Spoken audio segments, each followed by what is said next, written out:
Algo extraño está sucediendo ahora mismo en Jerusalén. Lo que estoy a punto de revelarte cambiará completamente cómo ves cada titular de noticias que sale del Medio Oriente. Algo se está moviendo en la ciudad santa, algo profético, y la mayoría del mundo no tiene idea de lo que está presenciando.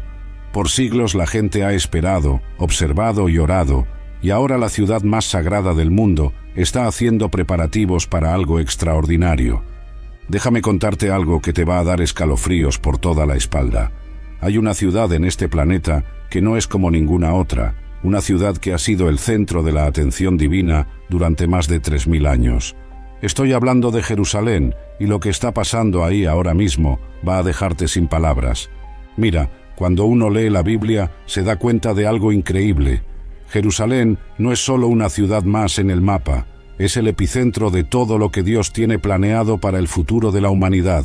Y ahora, en nuestros días, estamos viendo cosas que los profetas antiguos apenas podían imaginar. ¿Sabes qué es lo más impresionante de todo esto? Que la Biblia nos dice exactamente qué va a pasar en esta ciudad. No son especulaciones ni teorías, son profecías claras, precisas, que se están cumpliendo delante de nuestros ojos, y la mayoría de la gente ni se da cuenta. En el año 70 después de Cristo, el segundo templo fue destruido, exactamente como Jesús lo había profetizado. En 1948, Israel volvió a ser una nación después de casi 2000 años. En 1967, Israel tomó control de Jerusalén en la Guerra de los 6 días. Cada evento fue un hito profético que nos acerca más al gran final. Pero ahora estamos entrando en un nuevo capítulo, y este capítulo podría traer más destrucción que redención.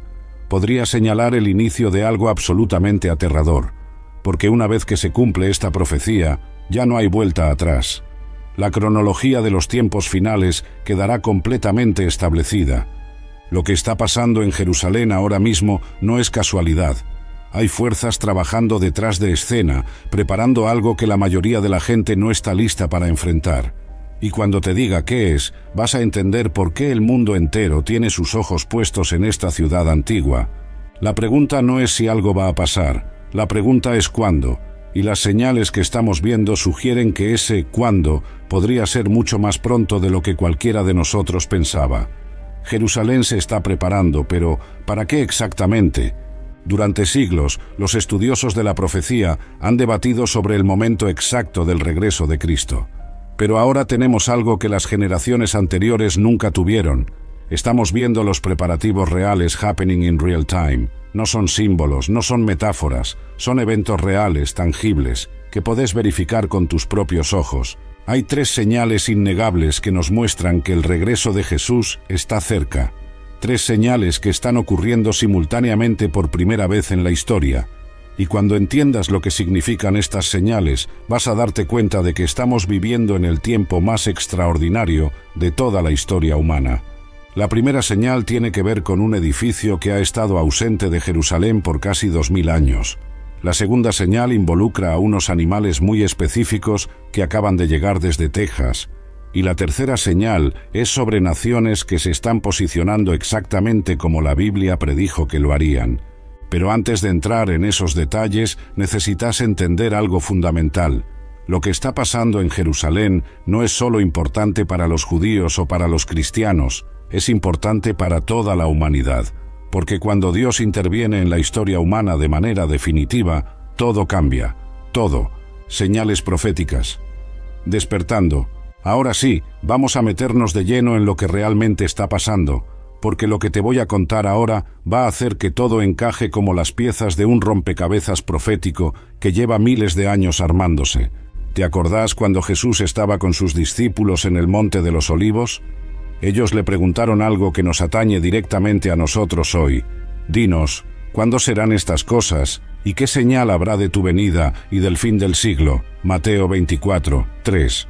Esa pregunta que hicieron hace 2000 años es la misma que nos hacemos nosotros ahora. Y Jesús no se quedó callado. Les dio señales específicas, claras, inconfundibles. Habló de guerras, rumores de guerras, terremotos, hambres, pero también habló de algo mucho más específico: el regreso de Israel como nación y lo que pasaría en Jerusalén. Escucha esto con atención. En Lucas 21:24, Jesús dice: «Y caerán a filo de espada, y serán llevados cautivos a todas las naciones, y Jerusalén será hollada por los gentiles, hasta que los tiempos de los gentiles se cumplan». Durante casi 2000 años, Jerusalén estuvo bajo control de diferentes imperios gentiles, pero en junio de 1967, por primera vez desde la destrucción del templo, Jerusalén volvió a estar completamente bajo control judío. Esa fecha no fue casualidad, fue profecía cumpliéndose delante de nuestros ojos. Los tiempos de los gentiles están llegando a su fin, y eso significa que estamos entrando en la recta final de la historia humana como la conocemos. Pero hay algo más. Daniel, el profeta, habló de 70 semanas determinadas sobre el pueblo judío y sobre Jerusalén. Daniel 9, 24 al 27. 69 de esas semanas ya se cumplieron, terminando exactamente cuando Jesús fue crucificado. Pero falta una semana, la 70ª semana de Daniel, y esa semana final está a punto de comenzar. Lo que hace que todo esto sea aún más increíble es que las señales no están apareciendo de a una, están apareciendo todas al mismo tiempo. Es como si Dios hubiera puesto una alarma cósmica y todas las piezas del rompecabezas profético estuvieran cayendo en su lugar simultáneamente. Mira lo que está pasando ahora mismo en el mundo. Israel está rodeado de enemigos, exactamente como predijeron los profetas. Las naciones se están alineando en bloques de poder que coinciden perfectamente con las profecías bíblicas. Rusia al norte, exactamente donde Ezequiel dijo que estaría Magog. Las naciones árabes formando confederaciones.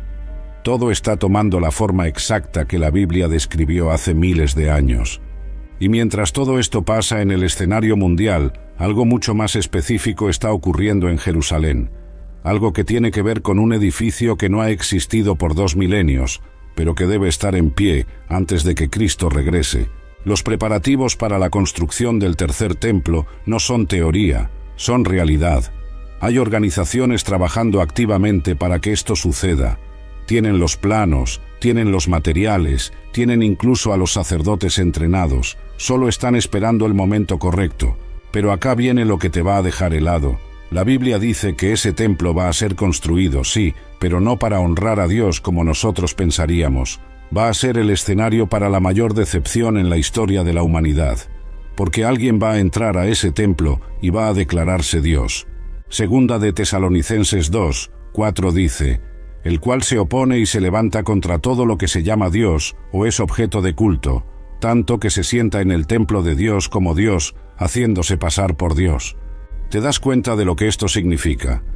El mismo templo que muchos van a celebrar como una señal de la bendición de Dios va a convertirse en la plataforma para la blasfemia más grande de todos los tiempos. Es una paradoja profética que nos debería hacer reflexionar profundamente sobre los tiempos en que estamos viviendo.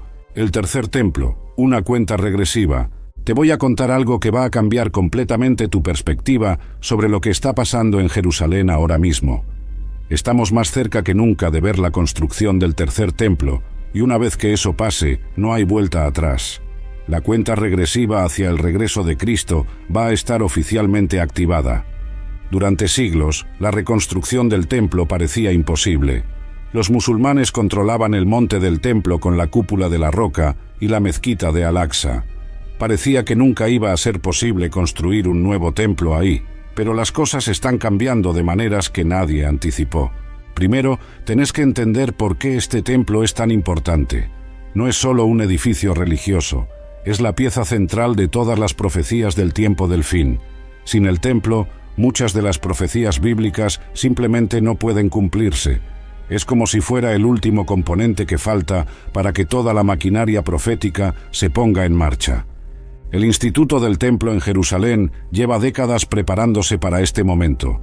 Han recreado todos los elementos necesarios para el servicio del templo. Tienen la menorá de oro puro, las vestimentas sacerdotales, las trompetas de plata, el altar de incienso. Incluso han entrenado a Kohanim, sacerdotes descendientes de Aarón, para realizar los sacrificios bíblicos. Pero hay algo que necesitaban y que no tenían: las cenizas de una novilla roja perfecta.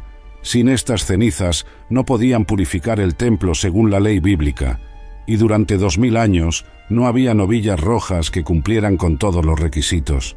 ¿Y sabes qué pasó en 2022? Llegaron 5 novillas rojas perfectas desde Texas. Un granjero cristiano las crió específicamente para este propósito y las envió a Israel. Los rabinos las inspeccionaron y las aprobaron. Ahora están seguras en una granja en Haifa, esperando el momento apropiado. Esto no es coincidencia. Números 19 describe exactamente qué tipo de novilla se necesita para la purificación. Tiene que ser completamente roja, sin mancha, sin defecto, que nunca haya llevado yugo. Durante milenios, este requisito parecía imposible de cumplir, pero ahora lo tenemos. Lo que me llama la atención es que un cristiano esté involucrado en cumplir una profecía judía del Antiguo Testamento. ¿No te parece extraño? Es como si Dios estuviera usando a personas de diferentes trasfondos para que se cumplan sus propósitos proféticos. Ahora, acá viene la parte complicada. El lugar donde debe construirse el templo está ocupado por la cúpula de la roca, uno de los sitios más sagrados del Islam. Cualquier intento de construir un templo judío ahí podría desatar un conflicto internacional como nunca hemos visto. Pero hay teorías sobre cómo esto podría resolverse. Algunos arqueólogos creen que el Santo de los Santos del templo original no estaba exactamente donde está la cúpula de la roca, sino unos metros hacia el norte. Si eso es correcto, teóricamente podrían construir el templo sin tocar las estructuras musulmanas. Otra posibilidad es que algún evento catastrófico, como un gran terremoto, cambie completamente el paisaje del monte del templo. Zacarías 14:4 habla de que el monte de los olivos se va a partir en dos cuando Cristo regrese. Un evento sísmico de esa magnitud podría afectar toda la topografía de Jerusalén. Lo que sabemos con certeza es que la Biblia dice que el templo va a ser reconstruido. No es una cuestión de si va a pasar, sino de cuándo. Y todos los preparativos que estamos viendo ahora sugieren que ese momento podría estar mucho más cerca de lo que pensamos, pero acá viene algo que te va a hacer reflexionar. Este templo, que va a ser celebrado como un triunfo religioso, también va a ser el escenario para la abominación desoladora que mencionó Daniel. Va a ser donde el anticristo se va a sentar declarándose Dios. Es una paradoja profética increíble. El mismo edificio que representa la restauración de la adoración a Dios va a convertirse en el centro de la rebelión final contra Dios. Esto nos muestra que no todo lo que parece bueno espiritualmente realmente lo es. Las novillas rojas han llegado. Lo que te voy a contar ahora es tan específico, tan exacto, que cuando lo escuches vas a entender que estamos viviendo en tiempos proféticos extraordinarios. Durante 2000 años, una profecía muy específica del Antiguo Testamento parecía imposible de cumplir, pero en marzo de 2022 algo increíble pasó que cambió todo. Llegaron a Israel 5 novillas rojas perfectas desde Texas, y cuando digo perfectas, me refiero a que cumplen exactamente con todos los requisitos bíblicos descritos en Números 19. Esto no había pasado en 2 milenios. ¿Por qué son tan importantes estas novillas? Porque sin las cenizas de una novilla roja perfecta, el tercer templo no puede funcionar según la ley bíblica. Es un requisito absoluto para la purificación del templo y de los sacerdotes que van a ministrar en él. Números 19, 2 al 10, describe exactamente qué tipo de animal se necesita. Tiene que ser una novilla completamente roja, sin mancha, sin defecto, que nunca haya llevado yugo. Durante siglos, los judíos han buscado estos animales sin éxito. Algunas novillas empezaban siendo rojas, pero desarrollaban pelos de otros colores al crecer. Otras tenían pequeñas manchas que las descalificaban. Los rabinos tienen estándares increíblemente estrictos para esto. Si encuentran aunque sea 2 pelos que no sean rojos, el animal queda descalificado. Si tiene aunque sea una pequeña mancha, no sirve. Si ha llevado yugo aunque sea una sola vez, no puede usarse. Los requisitos son absolutamente específicos. Y durante 2000 años, desde la destrucción del segundo templo, no se había encontrado ninguna novilla que cumpliera con todos estos requisitos. Esto llevó a que muchos pensaran que la profecía del tercer templo era simbólica o que se cumpliría de alguna manera diferente. Pero en 2022, Byron Stinson, un granjero cristiano de Texas, logró algo que parecía imposible. Crió 5 novillas rojas que pasaron todas las inspecciones rabínicas. Estas novillas fueron transportadas a Israel en un vuelo especial y fueron recibidas por una multitud de 300 personas, con alguien tocando el shofar en una ceremonia de bienvenida. Lo que me parece fascinante es que un cristiano esté involucrado en cumplir una profecía judía. Stinson dice que cree que está ayudando a cumplir la profecía bíblica y preparando el camino para la venida del Mesías. Desde su perspectiva cristiana, está facilitando eventos que van a culminar con el regreso de Jesucristo. Las novillas están ahora en una granja segura en Haifa, siendo cuidadas meticulosamente. Los rabinos las inspeccionan regularmente para asegurarse de que mantengan su pureza ritual. Si desarrollan pelos de otro color o sufren algún daño, ya no servirán para el propósito profético. Según el Talmud, desde la creación del mundo, solo ha habido 9 novillas rojas que cumplieron completamente con los requisitos bíblicos. La 10ª novilla roja será sacrificada por el Mesías mismo. Si esto es correcto, y si estas novillas de Texas son auténticas, estamos viendo el cumplimiento de una profecía que señala directamente hacia la era mesiánica. Pero hay algo más que necesitas entender. La purificación con las cenizas de la novilla roja no es solo un ritual religioso, es una preparación espiritual para entrar en la presencia de Dios. Sin esta purificación, nadie puede ministrar en el templo. Lo que esto significa es que todos los elementos necesarios para la construcción y funcionamiento del tercer templo están ahora en su lugar. Los sacerdotes entrenados, los instrumentos del templo, los planos arquitectónicos y ahora las novillas rojas. Solo falta la decisión política y religiosa de proceder con la construcción. Esto nos lleva a una pregunta inquietante. ¿Qué evento o crisis podría crear las condiciones necesarias para que la construcción del templo se vuelva no solo posible, sino urgente? La historia nos enseña que los grandes cambios proféticos a menudo vienen después de grandes crisis. El Monte de los Olivos y su secreto. Ahora te voy a contar algo que va a hacer que se te pongan los pelos de punta. La Biblia no solo nos dice que Jesús va a regresar, sino que nos da las coordenadas exactas de dónde va a aterrizar. Y lo que la ciencia moderna ha descubierto sobre ese lugar va a dejarte completamente asombrado.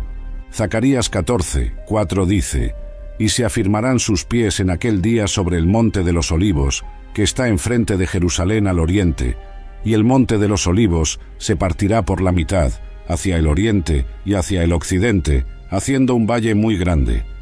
¿Te das cuenta de lo específico que es esto? No dice que va a regresar en algún lugar de Israel o cerca de Jerusalén. Dice exactamente dónde, el Monte de los Olivos. Y no solo eso, sino que describe exactamente qué va a pasar cuando sus pies toquen la tierra. El monte se va a partir en dos. Durante siglos, los críticos de la Biblia dijeron que esto era imposible, que era solo lenguaje simbólico.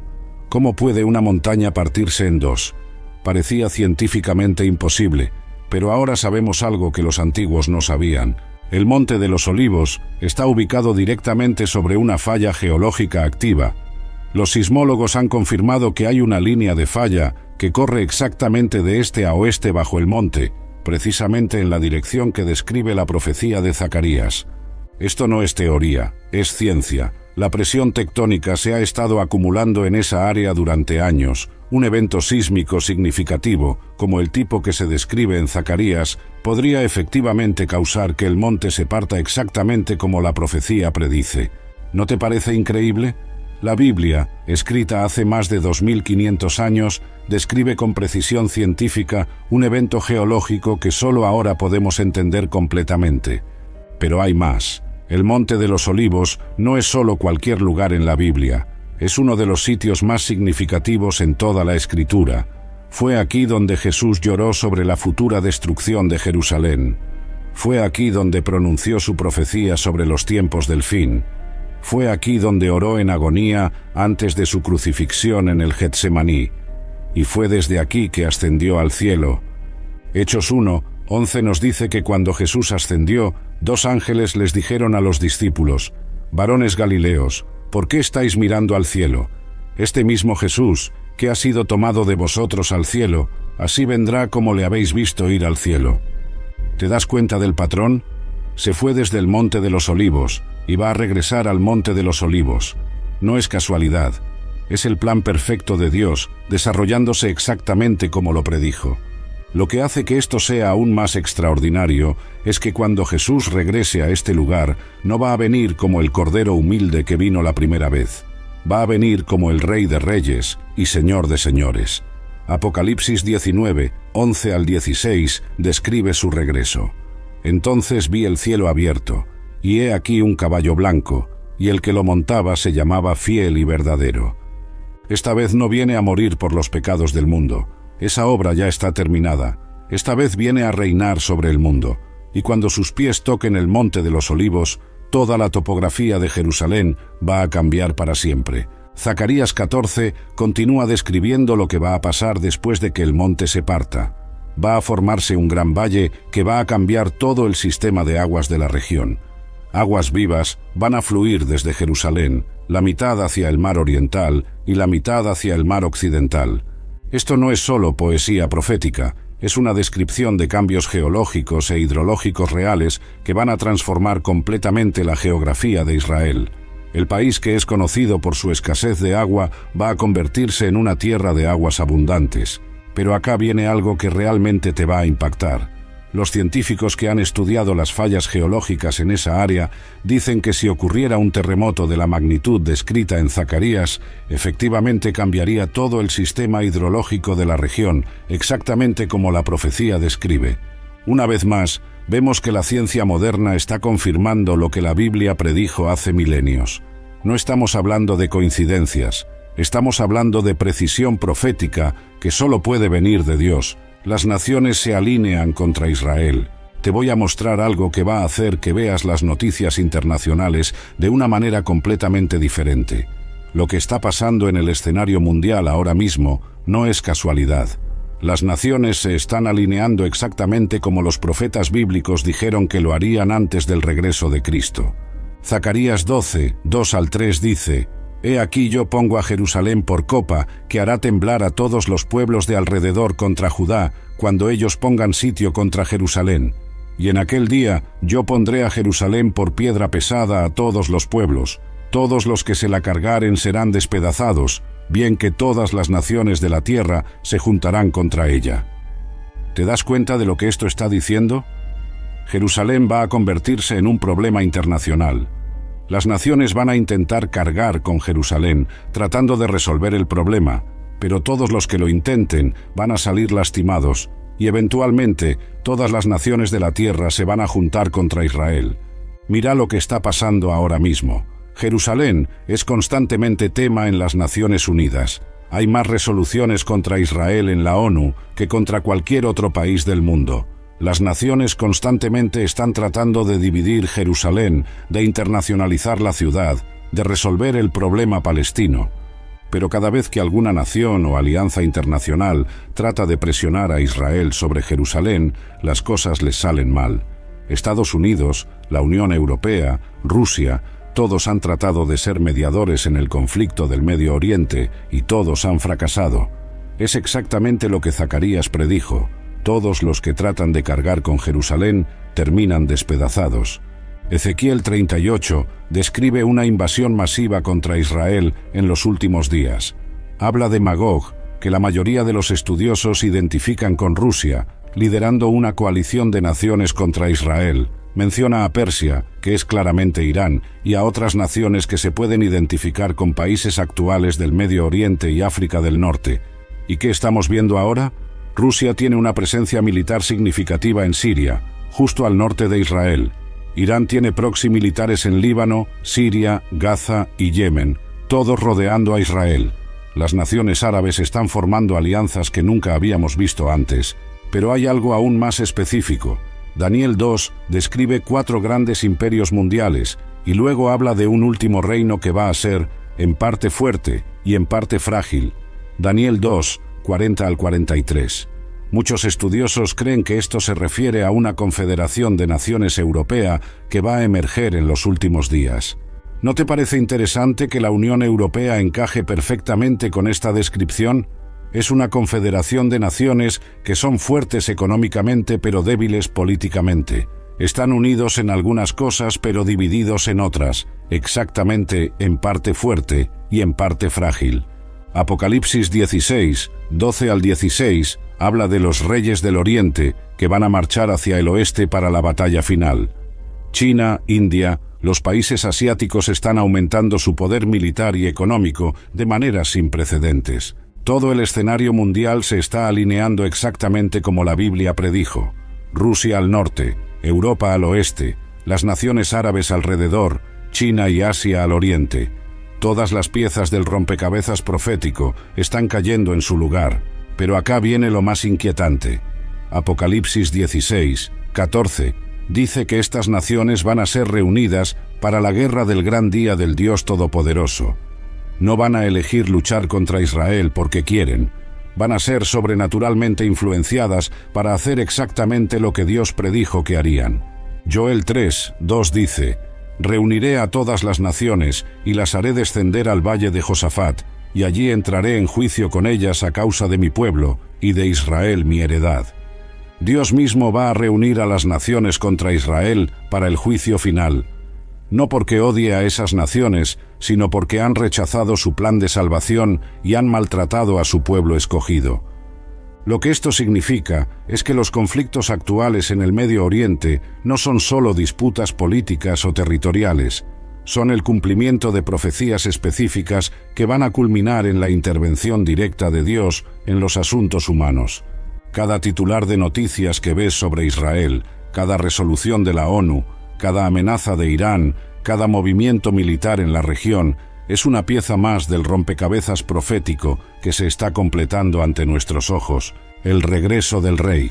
Ahora llegamos al momento más extraordinario de toda la profecía bíblica, el regreso del Rey de Reyes y Señor de Señores. Y no estamos hablando de algo vago o simbólico. La Biblia nos da detalles específicos sobre cómo, cuándo y dónde va a suceder esto. Apocalipsis 19, 11 al 16, nos da una descripción cinematográfica de este evento. Entonces vi el cielo abierto, y he aquí un caballo blanco, y el que lo montaba se llamaba Fiel y Verdadero, y con justicia juzga y pelea.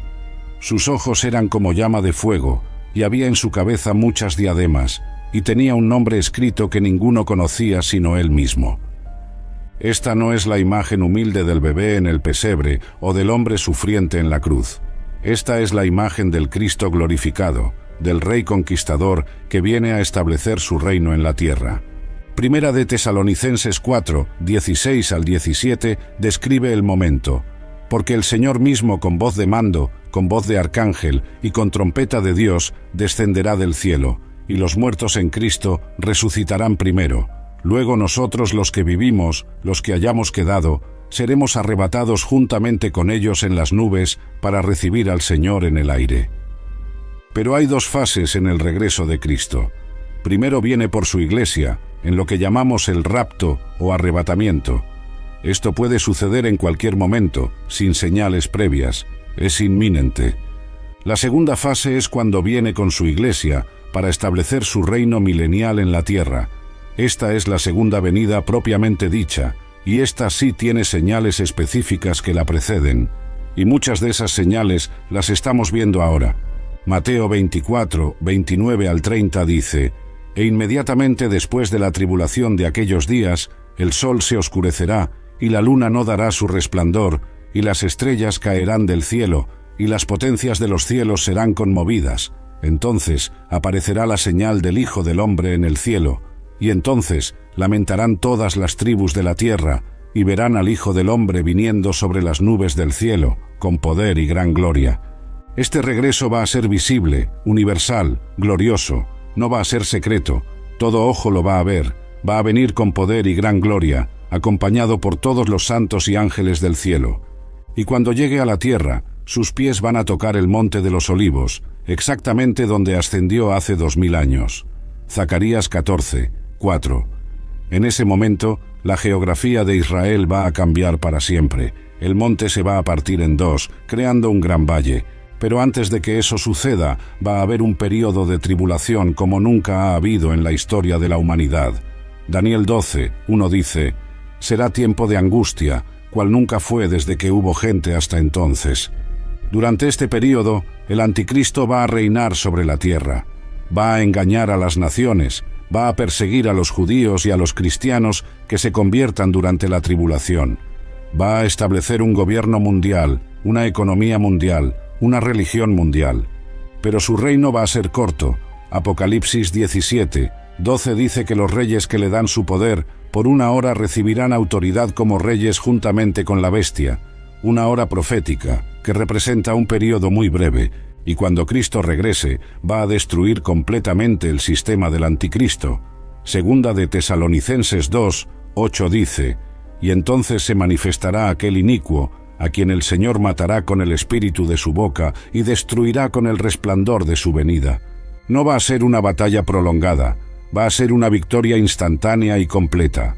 El mismo que creó el universo con su palabra va a destruir la rebelión final de la humanidad con el resplandor de su presencia, y después de eso va a establecer su reino milenial en la tierra. Apocalipsis 20:4-6. Durante 1000 años, Cristo va a reinar desde Jerusalén. Va a haber paz mundial, justicia perfecta, prosperidad para todas las naciones. El lobo y el cordero van a vivir juntos. No va a haber más guerra. Las naciones van a subir a Jerusalén año tras año para adorar al Rey. Isaías 2:2-4. La abominación desoladora. Ahora tengo que contarte sobre algo que va a ser absolutamente aterrador. Antes de que Cristo regrese en gloria, el mundo va a experimentar la decepción más grande de toda la historia. Un hombre va a levantarse que va a engañar a la mayoría de la humanidad, haciéndoles creer que Él es Dios. Daniel 9:27 habla de este evento. Y por otra semana confirmará el pacto con muchos. A la mitad de la semana hará cesar el sacrificio y la ofrenda. Después, con la muchedumbre de las abominaciones, vendrá el desolador, hasta que venga la consumación, y lo que está determinado se derrame sobre el desolador. Este pasaje describe lo que Jesús llamó la abominación desoladora. Mateo 24:15. Es el momento cuando el anticristo va a entrar al tercer templo de Jerusalén y va a declararse Dios. Segunda de Tesalonicenses 2:3-4 lo describe así: nadie os engañe en ninguna manera, porque no vendrá aquel día sin que antes venga la apostasía y se manifieste el hombre de pecado, el hijo de perdición, el cual se opone y se levanta contra todo lo que se llama Dios o es objeto de culto, tanto que se sienta en el templo de Dios como Dios, haciéndose pasar por Dios. ¿Te das cuenta de la implicación de esto? Para que esta profecía se cumpla, tiene que haber un templo en Jerusalén donde este hombre pueda sentarse. Esto confirma que el tercer templo efectivamente va a ser construido antes del regreso de Cristo. Pero acá viene lo más perturbador. Este hombre no va a llegar al poder por la fuerza inicialmente. Va a ser aceptado, admirado, hasta adorado por la mayoría de la humanidad. Va a resolver problemas que parecían imposibles de resolver. Va a traer paz al Medio Oriente. Va a unificar el mundo bajo su liderazgo. Apocalipsis 13:3-4 dice: vi una de sus cabezas como herida de muerte, pero su herida mortal fue sanada, y se maravilló toda la tierra en pos de la bestia, y adoraron al dragón que había dado autoridad a la bestia, y adoraron a la bestia, diciendo: ¿quién como la bestia, y quién podrá luchar contra ella? Este hombre va a tener poder sobrenatural, va a hacer milagros, señales y prodigios mentirosos. Segunda de Tesalonicenses 2:9. Va a ser tan convincente que hasta los escogidos estarían en peligro de ser engañados, si fuera posible. Mateo 24:24. Al principio, va a hacer un pacto de paz con Israel. Durante 3 años y medio, va a parecer que finalmente hay paz en el Medio Oriente. Va a permitir que se reconstruya el templo, que se restablezcan los sacrificios. Los judíos van a pensar que finalmente llegó su Mesías, pero a la mitad de la semana profética de Daniel, todo va a cambiar. Va a romper el pacto con Israel, va a entrar al templo, va a detener los sacrificios y va a poner una imagen de sí mismo en el lugar santísimo, exigiendo que todo el mundo lo adore. Apocalipsis 13:15 dice: y se le permitió infundir aliento a la imagen de la bestia, para que la imagen hablase e hiciese matar a todo el que no la adorase. Esta va a ser la persecución más intensa que los judíos hayan experimentado jamás. Jesús dijo en Mateo 24:21, porque habrá entonces gran tribulación, cual no la ha habido desde el principio del mundo hasta ahora, ni la habrá. va a establecer un sistema económico mundial donde nadie va a poder comprar ni vender sin tener la marca de la bestia. Apocalipsis 13, 16 al 17. Esta marca va a ser más que una identificación económica, va a ser una declaración de lealtad al anticristo y una renuncia a Dios. Pero Dios no va a dejar que este período dure para siempre. Mateo 24, 22 dice: «Y si aquellos días no fuesen acortados, nadie sería salvo, mas por causa de los escogidos, aquellos días serán acortados». Después de 3 años y medio de la tribulación más intensa, Cristo va a regresar y va a destruir completamente el reino del anticristo. Va a ser el fin de la rebelión humana contra Dios y el comienzo del reino milenial de Cristo en la tierra. Lo que hace que todo esto sea tan relevante para nosotros ahora es que estamos viendo los preparativos para estos eventos. El escenario mundial se está configurando para un gobierno mundial. La tecnología existe para un sistema económico global, y el tercer templo está a punto de ser construido, preparándose para su venida. Con todo lo que estamos viendo, surge una pregunta crucial: ¿cómo debemos vivir sabiendo que estos eventos proféticos están tan cerca? ¿Cómo debemos prepararnos para la venida del Señor? Primero, tenemos que entender algo fundamental. Hay una diferencia enorme entre saber que Jesús puede regresar hoy y saber que va a regresar hoy. El momento exacto de su venida es algo que Dios no le ha revelado a nadie. Mateo 24, 36 dice: «Pero del día y la hora nadie sabe, ni aun los ángeles de los cielos, sino solo mi Padre». Hechos 1, 7 añade: «No os toca a vosotros saber los tiempos o las sazones que el Padre puso en su sola potestad». Esto significa que aunque vemos las señales alineándose, aunque sabemos que estamos cerca, no podemos precisar fechas exactas, y eso es intencional. Dios quiere que vivamos cada día como si fuera el último, pero que planifiquemos como si tuviéramos muchos años por delante. Lucas 19, 13 nos da la actitud correcta. En la parábola de las minas, el Señor que se va les dice a sus siervos: «Negociad entre tanto que vengo». No dice: «Siéntense a esperar», sino: «Trabajen hasta que yo regrese». La expectativa del regreso de Cristo nunca debe ser una excusa para la inactividad. Al contrario, debe ser la mayor motivación para el servicio activo. Primera de Corintios 15, 58 dice: «Así que, hermanos míos amados, estad firmes y constantes, creciendo en la obra del Señor siempre, sabiendo que vuestro trabajo en el Señor no es en vano». Primera de Tesalonicenses 5, 6 añade: «Por tanto, no durmamos como los demás, sino velemos y seamos sobrios». La inminencia del regreso de Cristo debe mantenernos espiritualmente alerta y moralmente puros. Pero también debemos ser sabios en cómo manejamos esta información. No debemos convertirnos en fanáticos que abandonan todas sus responsabilidades terrenales. Los apóstoles creían que Jesús podía regresar en su tiempo, pero siguieron trabajando, plantando iglesias, escribiendo cartas, haciendo planes a largo plazo. Si se hubieran sentado a esperar, habrían desobedecido el mandamiento de Cristo de llevar el Evangelio a todo el mundo. El Evangelio no se habría predicado, las iglesias no se habrían establecido, nosotros probablemente nunca habríamos oído hablar de Jesús. Tito 2, 13 nos da la perspectiva correcta, aguardando la esperanza bienaventurada y la manifestación gloriosa de nuestro gran Dios y Salvador Jesucristo. Vivimos en expectativa, pero seguimos funcionando responsablemente en el mundo. Esto significa que debemos mantener nuestros trabajos, cuidar nuestras familias, participar en nuestras comunidades, pero todo con una perspectiva eterna. Todo lo que hacemos debe ser filtrado por la pregunta: ¿esto me está preparando para su venida? Segunda de Pedro 3, 11 al 12 dice: «Puesto que todas estas cosas han de ser deshechas, ¿cómo no debéis vosotros andar en santa y piadosa manera de vivir, esperando y apresurándoos para la venida del día de Dios?» Vivir con la expectativa del regreso de Cristo debe hacernos más santos, no más irresponsables. Debe motivarnos a compartir el Evangelio con más urgencia, no a aislarnos del mundo. Debe hacernos valorar más las cosas eternas y menos las temporales. También debemos ser cuidadosos de no caer en el extremo de poner fechas. A lo largo de la historia, muchos han tratado de calcular fechas exactas para el regreso de Cristo y todos han fallado. Esto ha traído descrédito al cristianismo y ha causado que muchos pierdan la fe. La Biblia nos da señales para que sepamos que estamos cerca, pero no para que calculemos fechas exactas. Es como un embarazo. Sabes que el bebé va a nacer en aproximadamente 9 meses, pero no podés saber el día exacto.